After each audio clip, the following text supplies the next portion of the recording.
Basebo ne banyabo nziramu nate okuwaniriza wano ku pitch side. Mwebale nnyo, mwebalire ddala kadde ke mufiisaawo ne mubanga content wa pitch side namwe mulaba.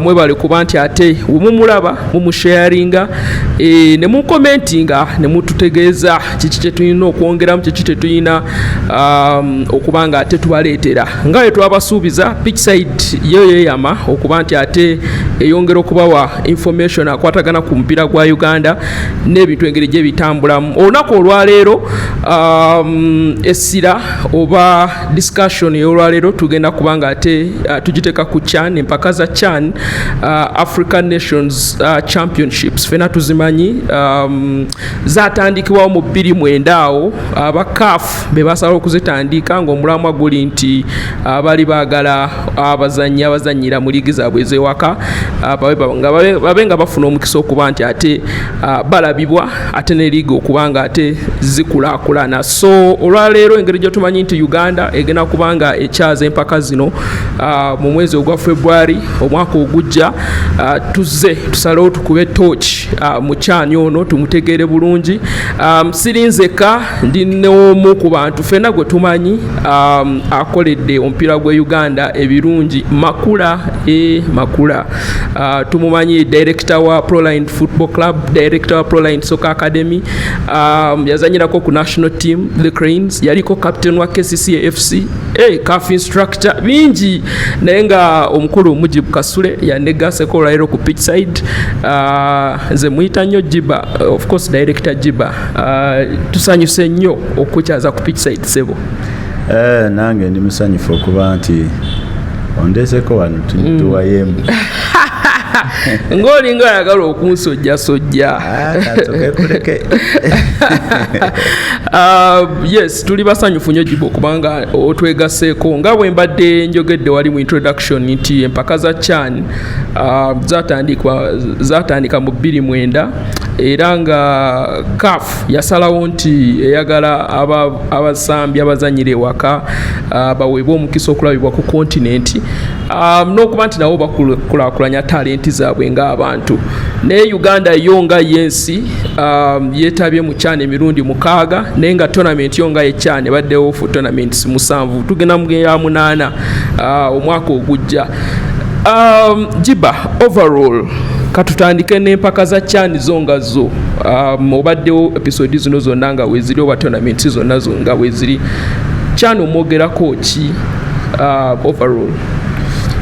Overall CHAN nze ndowooza yali innovation nungi ku side ya CAF kubanga twalina ebizibu bya mirundi ebiri nti AFCON abazannyi abasinga okuzannya mu AFCON ensi zaabwe ziba ziqualifyinze beebo abazanyira mu nsi z'Ebulaaya basinga okuconsideringa abantu abatazambira mu liigi yaabwe. Tulina endowooza nti abazanyira wano ka Africa tebaba balungi, so nga club mwensi zonna ziyita abazanyira wabweru waazo. So nekirekawo gap y'amaanyi nti abazanyiranga mu liigi z'ewaka baali tebafuna opportunities ziwera ku developinga talent zaabwe n'okulabika nti nabo basobola ate okwetunda nga waliwo tournament esobola obbatunda oba oli awo nabo ne beegatta kwezo ensi kwezo teams eziri professional oba n'okuzanyira wabweru w'ensi zaabwe. So idea eyo yali nnungi. Ekyokubiri nti kyongera okuyamba ku leagues ezawaka okwedevelopinga much better because abazanya mweno tournament baba bava waka bokka. So kiraga level ya league kweri. Ekyokubiri kiyambyeko ensi ezimu okuteeka amaanyi mu liigi zaabwe kuba mwe zigenda okujja abazanya tournament eno. Ekirala era eno tournament eyamba national teams n'abasambi nti mu CHAN osobola okweprovinga ate n'ojoininga senior team nga batandise okwesiga n'okufuna experience ku level ya waggulu gy'osobola okutwala ku national team. So innovation ya CHAN yali nnungi nnyo era ensi ezigikozesezza obulungi tulaba nti bafunyemu emigaso mingi. Okay, mbadde njagala okubanga tetuneeyongerayo abantu nsooke mbamenyeremu performance ya Uganda mu CHAN. Ekisookera ddala ekiri obvious, Uganda tevangako mu kibinja mu CHAN mu tournament omukaaga mwesambye nga wamu of course tournament ziri 7 twogedde ku 29 naye of course Cranes yatandika mu episode ya tournament ya 2011 yali Sudan actually era mu tournament era Cranes yasigala yali bottom oba yamalira wansi w'ekibinja bagikuba empiira gyonna 3 naye yakiika naye bagikuba empiira gyonna 3 ndowooza 2014 South Africa wetukolera ku mawulire mu kyani awo Yunus Sentamu twafunayo win emu yateba goal 2 I think gwali mpira gwa Burkina Faso netufunayo ne draw gwali gwa Zimbabwe so 2014 twavayo ne bubonero buna 2016 Rwanda kyagaana twasigala mu kibinja yeyo crop y'abafarukumia bawatenga bakigonya wembasijjukira bulia actually yeyo crop yabo nawe era kyagaana Rwanda point 3 no twabayira mu kyakusatu twafuna point 2 then 2018 Morocco twasobola okubanga ate kigaana twafuna point emu loss 2 ne dream 2020 tournament yali Cameroon Uganda era ne kigaana twagana ddala okuperforming obulungi then 2022 Algeria eyo tournament side kyeyine mwe yakubira goal abangi gye bajjukire yali empitirivu ennyo era nayo twagana okuva mu kibinja era wamwe twazanyira shit football onabo tyajiba anyways naye nga CAF nga bwe ngambye nti 27 bwe basalawo okukola decision eno okuba nti tournament eni ebeerawo episode zonna tournament zonna ezibaddewo osobola okulonda nze gyezijjukira obulungi eya 2016 ekisooka Rwanda yatuuka mu knockout stages yalina anesugira y'omu ku forward abaaliwo DR Congo yalina Jonathan Bolingi ne Elia Misach era mbajjukira bulungi era tournament eyo yaggwa bagenda Belgium so nemia naye era tournament oyaggwa n'agendewa n'agende Belgium Vipers n'emutunda katusokere ku kyokuba nti no tusambye tournament 6 naye kiki kyetulonda kiki kyetugamba nti kino kyetufunyeemu nga Uganda from your perspective Mujib sikiba nti nfe nga Uganda tournament eno tugikozesezza okubanga tubaako bye tugifunamu bwengezaako okujjukira siina kyendaba okujjako omuzannyi ng'omu babiri Saidi Kyeyune because of performances yafuna deal n'agenda Sudan Farouk Mia it was not Chan wadde bamusayininga enkya bagenda mu Chan naye already bali yagenda ogenda mu Chan nga already deal was done in Njeru nga buli kimu akisayininze ne bamulinda bulinzi naye kati sijjukirawo bazannyi nti bazannyi twafunamu ne bafuna advantage sijjukira kuba nti we twava mu tournament twakola review ne tukola postmortem ne tulaba nti bino bye bigenzo obubi bino bye tuyize twetereeze ekintu ekyandibadde kisinga okufuna mu tournament ya CHAN erina kuba liigi ya wano because it is a measure of the performances of the leagues abazanyi baba bava waka naye zonna zonna ze tugenzeemu tetukoze postmortem nakubaako na way forward on how to improve for the next turn qualification because olina okuzanya qualification to get to CHAN qualification eri wano mu region and the reason why we are always qualifying because we are the strongest nation here in the region so qualification will always be easy bakuwayo Somalia bane bakuwa Burundi whoever they've given us tubadde tusobola kumwanganga naye nze sina kinsobola kupointinga konti CHAN tufunyemu kino okujjako sente ezo ze tufunayo nga tuqualifyinze nti oba Uganda bagiwadde emitwalo 25 because we've never gone beyond the group so kitegeeza tetuyiga we make the same mistakes ne tuddayo we make the same mistakes hoping to get different results so tetunaba kukozesa tournament eno ate ng'ensi endala zigikozesa nga development tournament teams like South Africa tezitwalayo bali abazanyi baabwe wadde nga bazanyira mu liigi y'ewaka oluusi batwala under 23 bw'otunulira ttiimu nga Morocco, Algeria era tebaleeta bali their main players bayinza okuteekamu ba seniors nga basatu ne bateekamu bano be basuubira bajja okujoyininga ttiimu enene in a few years time bo bagikozesa to develop players bagikozesa to give players experience and some matches ku level eyo naye ffe tetuyina nti oba tutwale under 23 oba tutwale everybody in the league tubadde tutwale everybody naye nga ngezaako kulaga nti ensi endala zagikozesa in different ways. Algeria we baba bazanya tournament eno si buli senior player azanyira mu league ya Algeria nti bamuleeta aba ali established ku national team abasinga babalekayo ne baleeta mu just batono bawe bana abalala as many as possible an opportunity fete tuyina luxury eyo because of the weakness of the league tuba tuyina okutwala buli omu gwe tulaba in experience asobola otuyamba so abalala tournament bagikozeseza yes to go to win it nabo establishing we have seen Morocco trying to go all the way to win it we have seen Congo going all the way to win it because it helps with the pedigree na efe bogamba pointing ku kintu kimu I don't really see tetuli strategic about this tournament tulinda bulinzi netuka netugenda netukomawo netulinda endala netuka netugenda which for me I think it must change.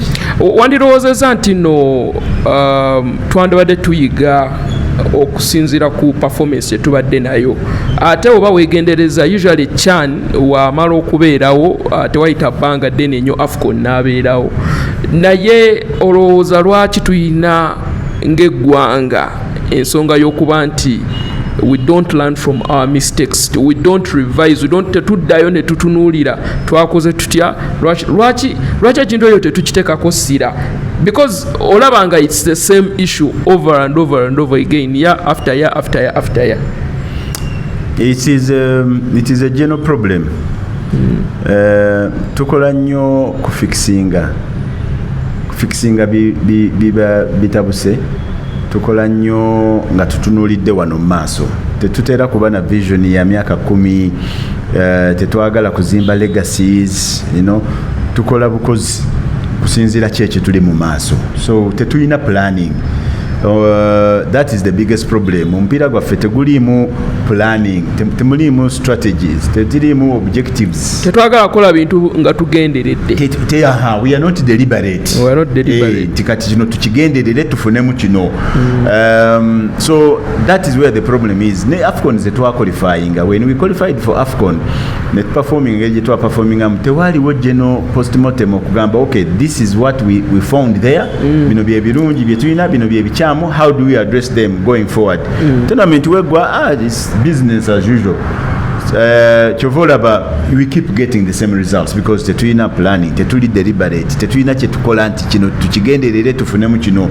ne webagamba nti chani timu etuuse tournament etuuse nga bayita squad ngawe bayise squad but the league has been playing you see so if the league has been playing how do we know this team has been prepared beyond the 2 weeks the 3 weeks zebagenda kuyingira camp okiraba so oba olina okupreparinga for 2 years nga buli tiimu wegenda mu camp national team kangambe egenze mu camp ne bana abakyani batwale mu camp nabo bawe their own coach era simu ezimu CHAN teams zina ba different coaches from the senior coaches because they are deliberate they follow gwe bagamba go mulimu go so until we realize nti planning and being deliberate ngo planninga okufuna ebigendererwa n'okutunula ewala okusinga wano woba otunudde amaaso wegakoma kyekyoka ekijjo tuyamba okuteekinga omupiira gwaffe from one level to another tujja kubanga tubeera bwe tutyo tugenda bwe tudda naye nga really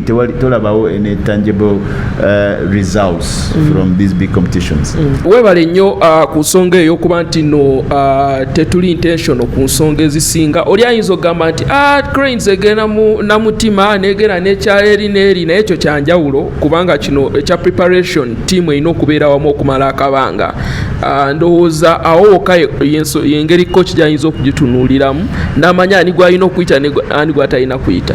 Era you cannot send Cranes na Mutima ye preparing a Chan team. It is impossible. Cranes na Mutima ezanya strictly with regional club, with regional teams. Regional teams mulimu abaana abazanyira mu regional teams and the bureau. Obo kitegera. So that is not the level kwa testing ya team ya Chan. Team ya Chan should play team ya Chan ye Rwanda. Ezanye ye Morocco, ezanye ye Cote d'Ivoire. That's when you know that you are preparing it.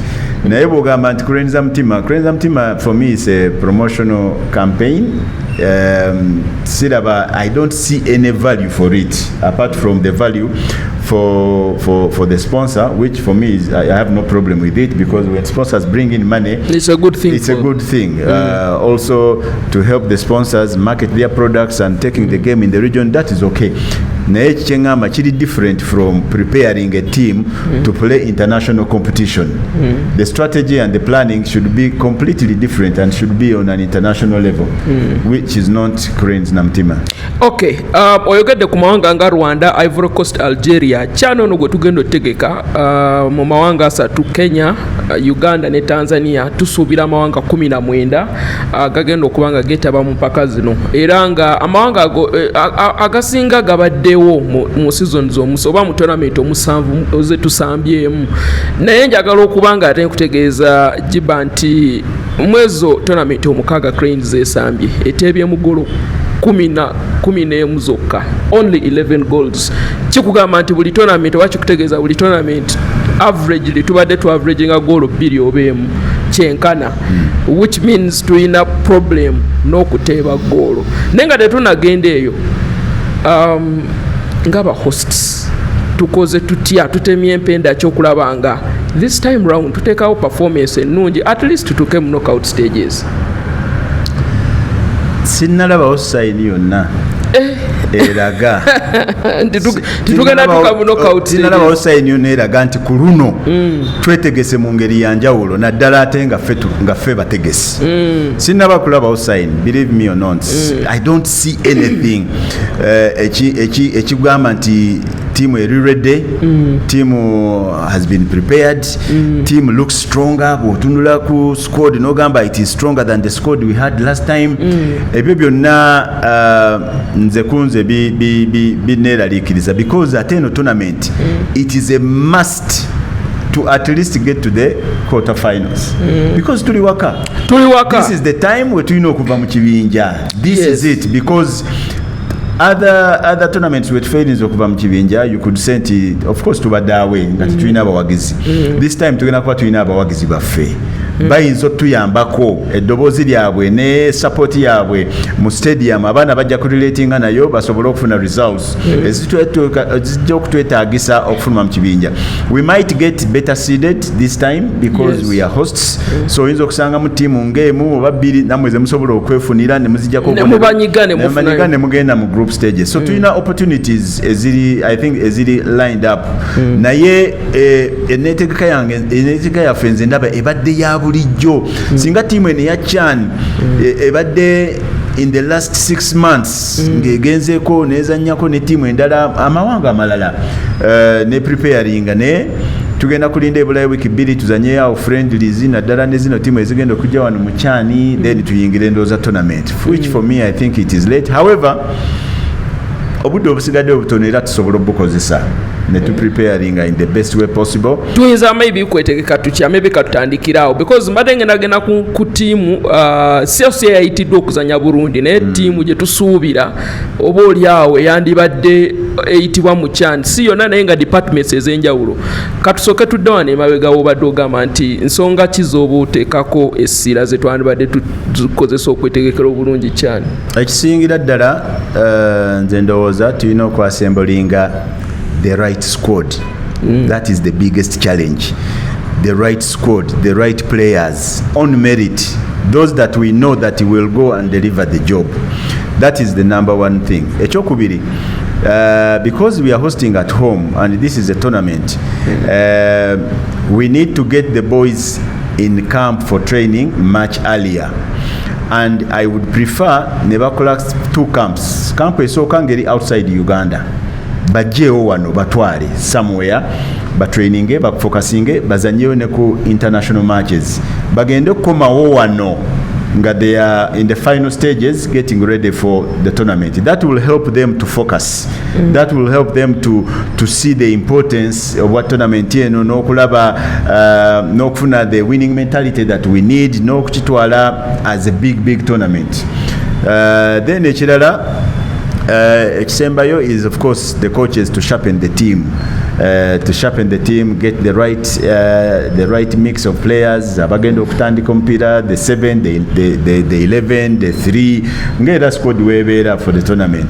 Then ekirala is to market this tournament to us the fans, to rallying behind the team, tujuwe support, tubalage the importance, tugamba batuguze cyani right now ebugu mutonna balirengera atengo obudde busembedde. You are talking about 1 month because now December wona gwako, then before you know it's January. So bayina okutandika tuguza importance ya cyandi, batulaga abazanyi, why are we going into cyandi, batubulire objectives zonna kwegamba muna Uganda buying in such that tournament egenda okutandika ngebugu muweriri. There is that positive pressure abazanyi bayina nti egwanga liri behind us, they are expecting us to do something. Ebyo byonna bwe banaabikola in these remaining days or months bijja kuyambako for the team okubanga esobola okubanga reset. Ne kasokezere ku kyaba coaches nti yes wayogeddeko nti ba coach kiba kirungi nnyo naddala mu CHAN ne baba team ne bagiwa coach ow'enjawulo agikwasaganya. Olowooza mu kulaba okuko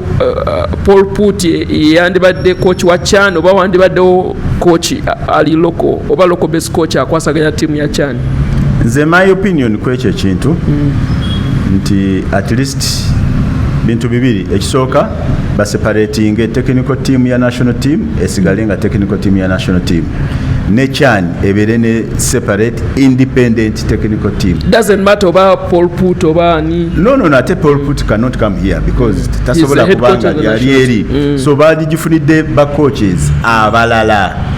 These two sets of coaches or technical teams can always liaise, never kola comparison, never having a discussions ani akoze obulungi gwe twambusa, who's not doing well mu senior team ani gwe tuwa playing time, you know, because for Paul Put he should use this tournament okufunamu at least 6 local based players bajja okugata kuba foreign players for AFCON. Nenga these 6 are solid nga ne baba batadde mu kisaawe okutandika omupiira, all of us Ugandans tugamba yes we are confident, we are comfortable. So he needs to look for about 6. So kakati wabanga ayina munna ali eno wansi, they can have such discussion. Nagamba tunulidde Ssekiganda, tunulidde Omedi, tunulidde Judy Semugabi, tunulidde Alan Okero, you know, n'abamubuulira such that abo bano bakoche eno babateekako essenda to give them these matches. So for me there should be 2 different technical teams for CHAN. Of course it's too late because that's not the route FUFA has taken, but also the CHAN coach should be a local coach, especially oba ina foreign coach wali waggulu wano take over foreign coaches because you also want to develop your own such that in the future if anything happens or ina local coach who can take over. So naye mu preparing ile wano ngawe to preparing aba players here ku CHAN, developing them, we should also be doing the same to coaches. If we continue in Uganda to want to develop players nga we are not developing the coaches, twerimba, it is impossible to develop players without developing the coaches. The coaches also need that stage, and you also can have coaches. Also can have coaches. They can coach okulabirako. Recently wano twabadde ne camp ya Proline Academy ku Homes Darling primary school Gayaza, where we invited coaches from Germany in an academy to come, our partners, but tuyambeko to conduct because this was the first of its kind. Yes. Mu bintu bye twabasaba nga tubagamba nti as they coach, as they conduct the sessions and the camp, can they pick 2 players bebalowooza they should be taken to Europe to further develop? Of course baatulya naye batuka on ground ne batugamba hey ekintu kyemwagala tukitegeera and we see why, but that is not better. Si kye kisinga obulungi. Ne bagamba ekisinga obulungi is to first take the coaches before we take the players. Let us take the coaches bakomewo wano basomese abaana what is expected of them side eri. naye kati wetunaabakata ne tubajja wano nga tebamanyi what to expect, tebabiyitanga mwera banatuuka eri they will struggle.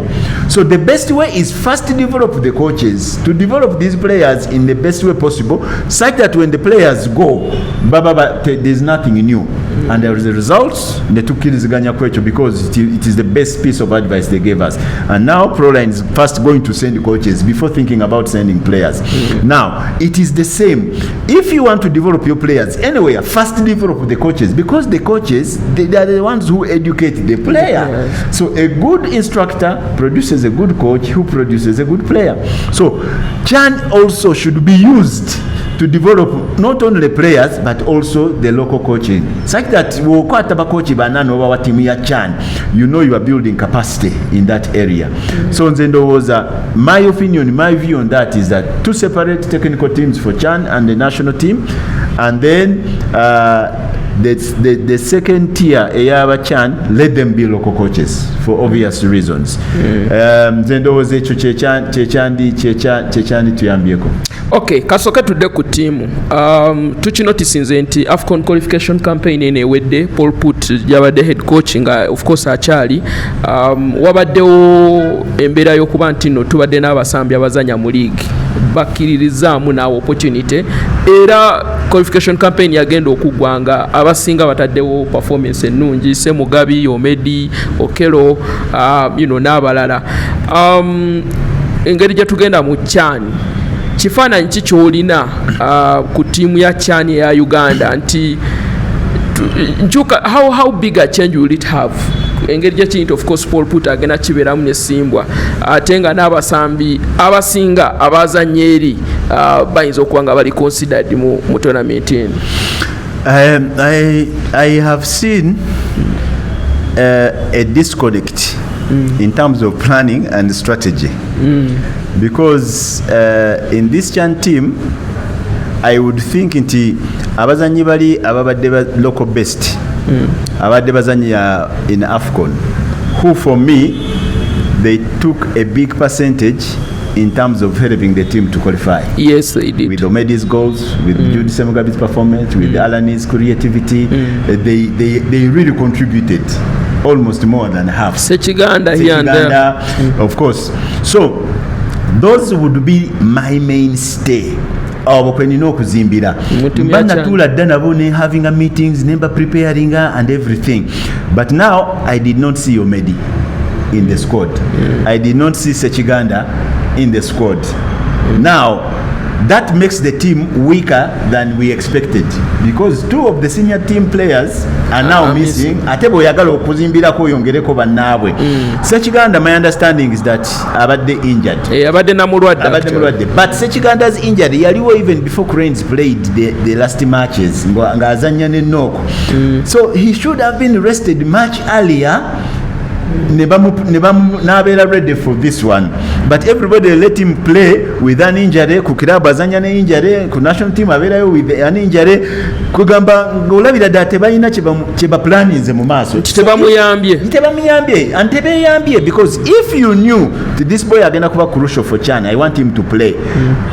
Talk to the Villa management, and you the national team, talk to a player, umugambe now rest for this month, so that by December you have started to practice again. In January, February we are going to need you for CHAN. Director Jiba okati ninyo Villa sisuubira nti esobola kiwuliriza ekyo, kuba otunulira midfield yaabwe kwe batambulira, era Sechiganda wabataliiwo ogerola nga baleeseemu Ankunda Tonaawo, tebalina nnyo option. Yes, but do you know that he has not played the last two matches for Villa? Yes, he has not. He was eventually forced to sit out. Kyetugamba nti okiraba omuzanyi kasita abeera assessed with qualified experts, they will know the best option for him is to rest him now. But tuna insistinga, it is going to even get worse, which I believe is almost getting to the fact that tebamuyise mu tournament etandika mu February. Maybe his injury now has taken a wrong turn. Naye if you are Chebadengamba, if you are deliberate, this can be done. Haven't you heard international team coach wa England yabadde meeting in Ateta over soccer player, or yeah. any player? Stuff. These things are supposed to happen. When Uganda suwe Biri, these things don't happen to Uganda. I don't know why. Where the national team coach over doctor asobola ogenda na visiting omuzanyi ku club ye to assess him. Nebogera before they invite nabagamba onali atya. We don't do that. Wano buli omu akola on their own. So kyekyo kiki tugambye te ebintu bye tukola tuba tetuli deliberate. Sometimes we talking. Omedi, I have been told in the last 1 month or so. Tabaddeo he's working on getting what? A deal. If FUFA people sat down Omedi, never agency and everybody say, yeah, it's time for Medi to go. But can he go after this tournament? Because the next window, Monsezi Singer, is January. So you can have an agreement with the club in January and you join them after Chan. But I think Omedi has been working on his own, of course, to better himself, to look for a better club without any consultations, any discussion with FUFA about this tournament coming up. So when you don't have Omedi, when you don't have Sechiganda, so many fans will say, because they will be eager. Tiimu webalimu Omedi abantu bagamba yes tuina Omedi tuina Sechiganda, but those two don't seem to be in the squad. Then also the way the squad has been summoned, yes, I have reservations on how it has been summoned, because as somebody who watches the league and watch these players critically, I have seen omissions. Abazanyi abatali mu squad nze bembadde ndowooza they are automatic based on their performances. Tutandike ne Paul Muchwerezi. I wouldn't start with Paul Muchwerezi, although he's on my list. For me, omuntu gwentandika naye is Charles Luanga Neymar. 8 goals, yes. 8. He's the top scorer of the league. You have called 10 strikers. Tiimu. Ate si mulwadde. And he's been performing well. Apart from the goals, he's been playing well. He knows how to run the channels. He's extremely aggressive. I know work ethics. He mixes into the play. He pops up when he's wanted. And he's been delivering. So, you are not going to give me any other number 9 that has performed better than Neymar all round. Because I've been watching matches. I've almost watched all Villa matches. So I have seen this boy and I have been proud with the way he's performing, and I'm thinking, yes, this boy has really worked hard. He now has the experience and he's delivering. So how do you now call local best players? No gamba, okay, now I'm calling the best strikers. Atenga singa goal Tiimu. Ochiraba. Whatever the reason is, at least put him in the squad. Yotugambe, mu training, he did not perform as expected. But he merits being one of the best 10 strikers. That is obvious. For me, the best defender so far in the league is Mustafa Mujuzi. Absolutely. There's no doubt about it. Nobody can come here now convincing otherwise, because I'm watching, I have watched everybody. He is the best defender so far in the league. Leadership, experience, olaba ajifunye, mabegeri ya kanka nanga na akola olaba nga he has corrected all his weaknesses and he's improved as a player and is performing week in, week out. So when you call 8 defenders nga ono Tiimu, then there is a problem. Paul Muchwerezi, he is playing very well. He knows how to use the ball. He has the experience. He has the aura. He has the understanding. He is contributing to goals. He's scoring goals. He already has the experience. So why don't you give him the opportunity? Because he has worked for it. Ashraf Mugume, for me, is a player in the last 1 year or so.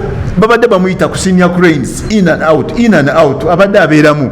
Kakati ate yakyani, why are you dropping him? Yet you abadde kwaba bazanyi bo badde jolowoozaako ng'obayita ne babeerayo mu kampu ne bavaayo naye ng'obayita ate mu senior team. Now kati ne local best, why are you not bringing them?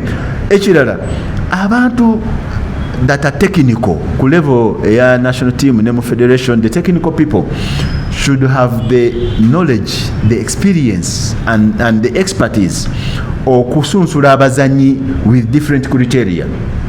Once omuzanyi aina class, nafuna experience, nga aina exposure, nayingira mu time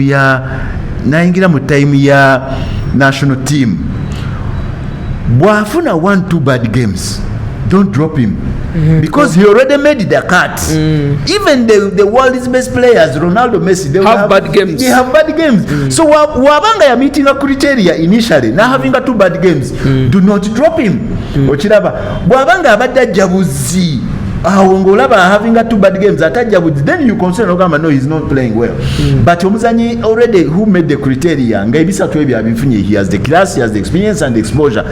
Having two bad games should not make him be dropped. So, but here I don't think we have a proper policy and criteria for national team collapse. National team collapse. Yes, of course. Olianyizo government ahimbisibwe bamuyiso wa URA naye abadde awezeza goal 8. Of course naye olaba nti abadde ateekawo ku mbeera. I think team ya URA eyo yabadde agezaako okubanga ateeba consistently, but of course okuba nti nno abasambi boyogedde tebayitibwa kiri nti ahimbisibwe is joint top scorer. Yes. Watch otutono nolekoli kugamba it defeats common sense. It defeats football common sense at all angles. So nze ndowooza, I don't know what happened, overlooked, tebamutunulira tebakola ki, but this is obvious because strikers, unlike other positions, you are judged by goals.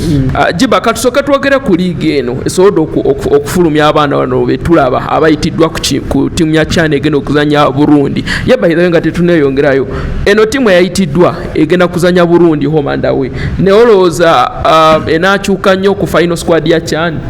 I think wakyaliwo opportunity y'okukyuka ti squad ekyuka non necessarily nti bajja kuyita bano betwogeddeko ne bano betwogeddeko kati nze nkwadde my opinion. So my opinion is different from Paul Put, from opinion n'abalala. So bo balina okuba balina ensonga zaabwe. I am not saying nti nze kyenjagala kye balina kukola. No, I am also coach. I am giving an opinion as somebody who has been watching the league. But as a coach, I know every coach aba n'ensonga ze lwaki ayise bano n'aleka bano. Just me are giving an opportunity. Singa inze nabadde an opportunity, there is no way I would have left out those players, in my own opinion. So abazanyi nze ndowooza when he plays home and away ku Burundi ajja kwongera okwasesinga these players bayise. He will continue to watch the league I think this is the only weekend. If you are a player out there you want to be summoned or to cement your position, perform well. Take away because these are the last games, I think, before they go into a break, and you might not get another opportunity. So give coaches something to think about. So there was the final squad will again change. But for me, Muscodi Najoboita, there is what we call a 7-11-3. 5 and 7. You might not understand this, but the coaches know it. Yes. in simple terms, oyina okubango ina yo co-players ngoredo baina tibano 10 kotandikira kati wobo oyita squad abo obo ino kubatandikirawo kati oyagala bazanye gino emipiira ebiri as preparation for the other one. Ne kati bobango ina abantu who will start atenga mweno preparation tebabaddemu maybe wabeabo ekilaking, but I believe there will be changes to the squad. Okay, katudde ku Star Times Uganda Premier League emipiira 13 kali 12 batugenda match day 13 jakasambibwa waggulu tulaba waliwo abesika wano na wali ne KKCC Viper wakati awo era tubalaba ne wansi tubalabira ddala.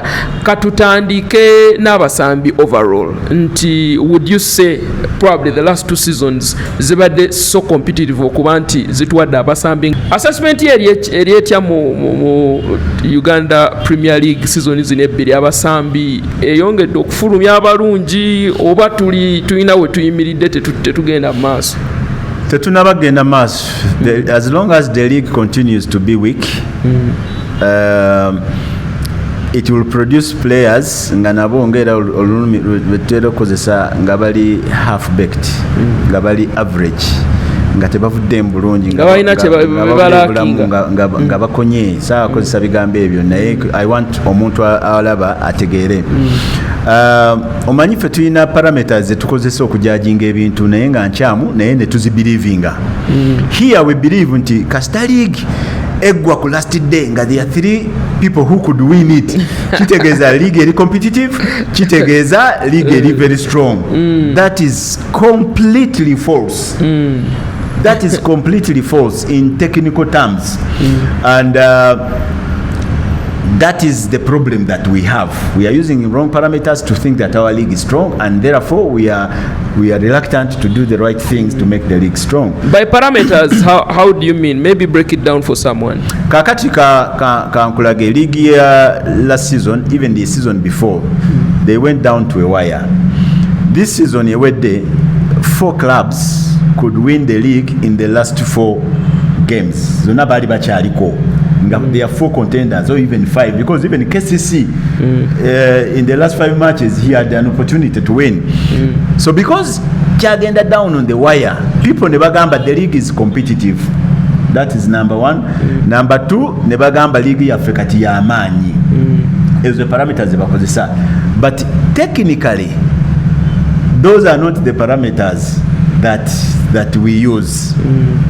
Let me give you an example. Let me use last season. Last season, yes, the league went down to a wire, and it was between Viper, it was between Bull, it was between Chitara and Villa. Those were in the last 3 matches. We were not competing.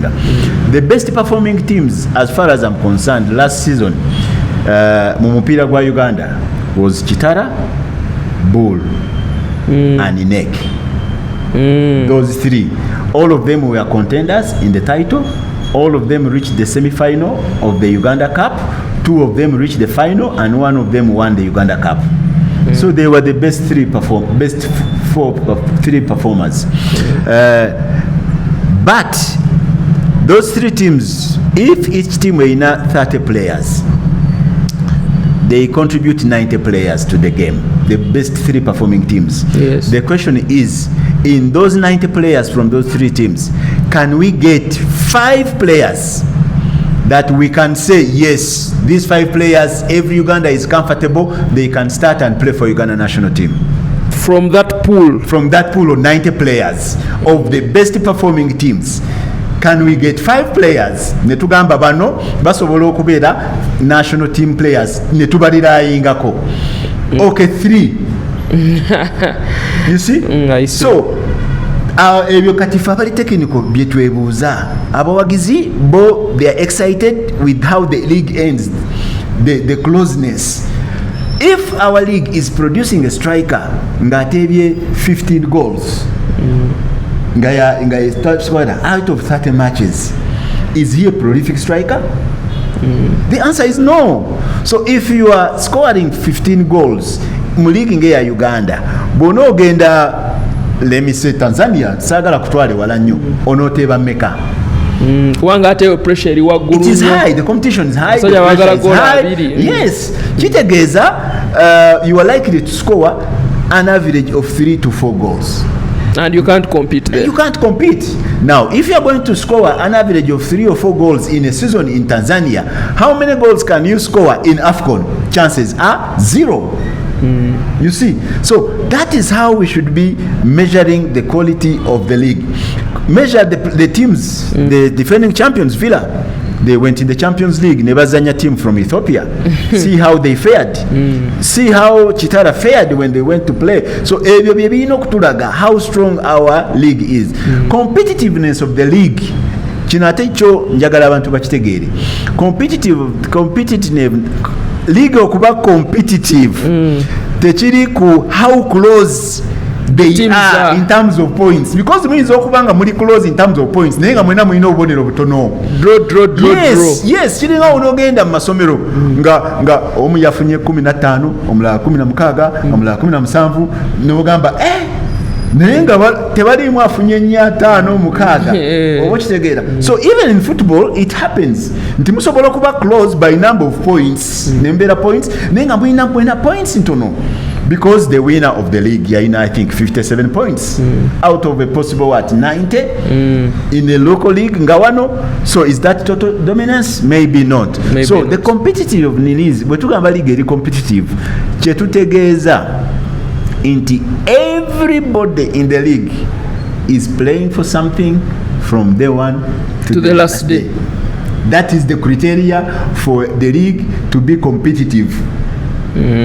kitegeeza the first 4 gendo jeyo Premier League table ey'Ebungereza kubanga abantu bano bagoberera nnyo Premier League table so njagala ngikozese jeyo Premier League table kati tunoonye competitiveness you will see that these 5 teams are playing for the championship era bajja nga bazze kuwangula Premier League title along the way ono nasinga mune but you see nti Chelsea nti Man City Arsenal they are Liverpool they are fighting ababana bali mu competition yeyo then yojja kulaba abalala nga 8 abaddakaawo they are fighting ate okuyingira mu Champions League slot at least babeera omu ku bana nti one of these 5 are fighting for championship ate wavaayo omu ayingirawo because to mention is kati tiimu nnya okiraba lete to mention is Man City okiraba but Man City ayagala kuyingira mu Champions League Aston Villa ayagala kuyingira mu Champions League Newcastle zagala kuyingira Brighton kati ate ojja kusanga nti waliwo 6 other teams abagala ogenda mu Europa ne Conference League they are competing kati ajja kusanga eno ku table waliwo aba competing ate obutasalwako just kubeeraawo survive over Everton the bottom 3 nga they are also competing fiercely kati ate wovaawo waliwo aba competing now for money nti wemalira mu kifo kino nfuna this amount of money wemalira mu kifo kino nfuna so throughout the season of the Premier League y'Abangereza everybody is competing and fighting for something but when Uganda now boleta table yaffe ogenda kulaba nti these 3 are competing for the title the rest are competing not to be relegated so whether you are number 4 you are number 5 as long as toli mu title mubali abalwanira title betulaba you are competing not to be relegated because in between there tewaliwo any other incentive nti oba njagala genda mu Africa oba ngenda kuwininga so much money by finishing this position so the rest these 3 are fighting for the title the rest we are fighting not to be relegated kati Uganda bateekawo n'ekintu nti some people are fighting to be mid-table what criteria is that and what award is that for being mid-table mu Europe you get something very tangible you can qualify for Europa you get so much money between finishing number 7 and number 11 the difference there is so much money so that is what they call a competitive league competing for something from start to finish when Uganda tetiriwo until we establish criteria until we establish parameters until we are deliberate we cannot call this league competitive just because 3 people could win it on the last day no all right tweyanza nnyo insight ya analysis naddala ku league ebbiri season ebbiri zetubadde nazo mu Times Uganda Premier League kakati nga tuwunzika jiba league kati ya season eno nti twogera ne kataddewo embeera olaba KCC egezaako okujja mu kifaananyi ne Vipers tutandike ne bottom wansi eno ani gwolaba nti so far first round tataddeewo mbeera because olina Salty Bright Stars ekoze obubi eddala so far mu first round kotadde n'abaddirakawo Mbale Heroes ne UPDF ne baani league ya Uganda is very difficult to assess it's very difficult to assess abantu bayinza obutabyagala bw'oyogera luusi balabanga abo abanafuya oba abayisaamu amaaso but it's very difficult but looking at the position and the numbers of the position I didn't expect Bright Stars to be aware they have struggled I don't really know why because they had a very good technical team organization player welfare is not bad but somehow they are struggling to win matches especially at home. The last 2 seasons they were unbeatable at home. Big clubs struggled with them. I watched so many games there when they were playing the big teams, especially KCC, and they were really playing well. And they have had a very good crop of young players who are coming on the scene, mixed with a few that are experienced. But I think the mentality now has gone down. They need to get their confidence back to be the team that we expect them to be. UPDF will always struggle because of the policy of the army. They don't recruit players. Tebaina nabo sente budget ya recruitment, so they are always looking for players abali on the periphery, regional clubs, aba they reject somewhere. So it's difficult for the coaches to do the job. Having said that, I think they are doing a good job, Coach Tuwanuka and Pius and the group, because they are almost working with nothing. Bari Heroes, I think they are really struggling. Their squad is not very strong also. They have just gotten promoted. They seem to be having so many maybe administrative issues, baina challenges, especially between the fans and the management. They disagree on everything, coaches, players, who should play, who should start, and the fans seem to have a lot of voice on the team. So that will continue to make them struggle. So we cannot say that battle is decided. Yeah, of course we cannot tell because they are very close.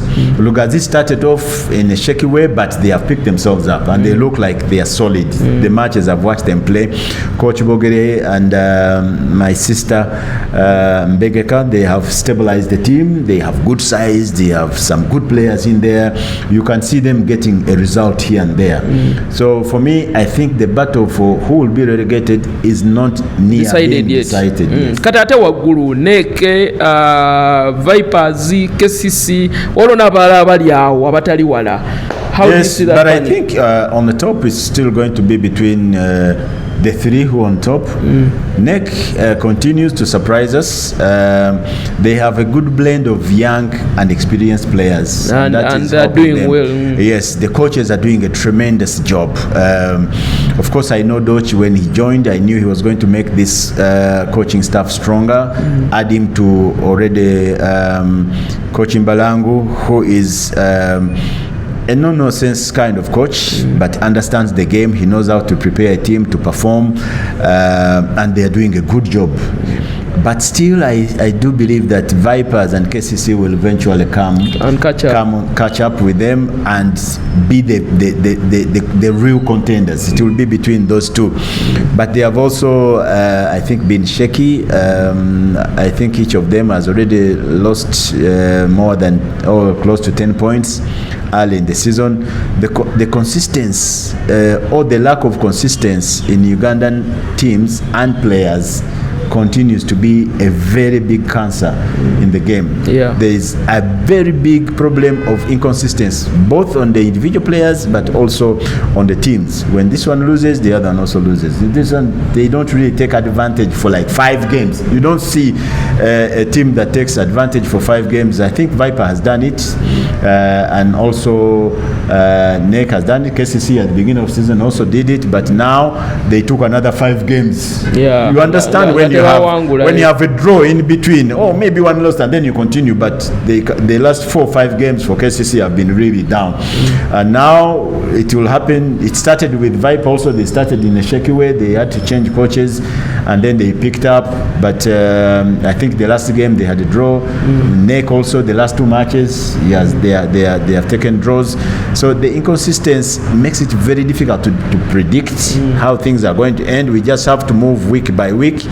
But I think it will still be between those 3, but most especially Viper and KCC because of the pedigree, the experience. Yeah, but for now, we need to give credit to NEC because they are giving them a run for their money. All right, nga tuwunzika obubaka obusembayo director Jiba naddala eri banna Uganda ne Chan gwe balindiridde okulaba ttiimu yaabwe engeri gye naakolamu. Yeah, banna Uganda mbakubiriza. Tulina opportunity nti tugenda hostinga an international tournament. Tulina okyenyumirizaamu nga bannayuganda. Tulina okusupportinga entegeka za government. Tulina okusupportinga entegeka za FUFA mu kupreparinga team tubeere supportive. You might not agree ne team gye bayise, but at the end of the day we have to support team gye bakoze ki gye bayise, hoping nti bamanyi kye bakola. Tubawagire tugende mu bisaawe, tulage whoever comes here. This is an opportunity yaffe gye tusobola okugenda all the way to the semi-final or even beyond. Twin opportunity, we can do it. Naye okukikola tugenda kwetaaga abawagizi okubeera behind the team. Nsaba FUFA intensifying preparations for these boys, babeere nga bali ready, babeere nga bali shape, bakwatagane, bamarketing team to us, the fans and everybody tubanga tujiwagira. Once we do that, we can make a statement, and above all tusobola okulabamu abazanyi atabajja tuyamba mu AFCON, but most especially 2027. This should be part of the building blocks towards a very strong team for 2027, but also gwanga lyaffe okulaga nti we can host. So tusaba government abali kakiiko bakole omulimu omulungi such that to hostinga bulungi bannayuganda bafune confidence ate tutuuke mu AFCON ne mu 2027 nga we are really a footballing nation and fans are enjoying football, because when you are hosting 2 tournaments in 4 years, within 3 years, then kitegeeza kati omupiira gujja kufuna opportunities to grow. Abantu bagambe basigale ku pitch side content pitch side wano tebasobola nakukiddamu. Omulenzi ono gwe mulaba obulamu bwe bwonna bumalidde mu media. Kyobola wali mu kusooka nagambye I have seen you grow, I have seen you become a senior journalist nga tokyali mwana muto, understanding of the game, you on the ground, you a foot soldier, so we need to support you, because we tujja wano ku channel yo tufuna everything, because you have created a network, your understanding of the game, credibility yo has never been touched. You're doing well, and abantu bonna mbagamba musigale ku pitch side, we support. When you see, you like, you share, and that's the way to spread the gospel of football in this country, because pitch side is the right place to get the right information. All right, twayanza nnyo Mujib Kasule, webale nyakadde kotuwadde gwenno aliye yatulaba. Please, content yona ajja kuba kutuukako, subscribe, comment, share, bitambuze wonna tujja kuba tweyongera okuba nga ate tubanyonyola ensonga za CHAN n'entegeka za Uganda nga obudde we busembera. Musigale ku pitch side, musibe bulungi, mweraba.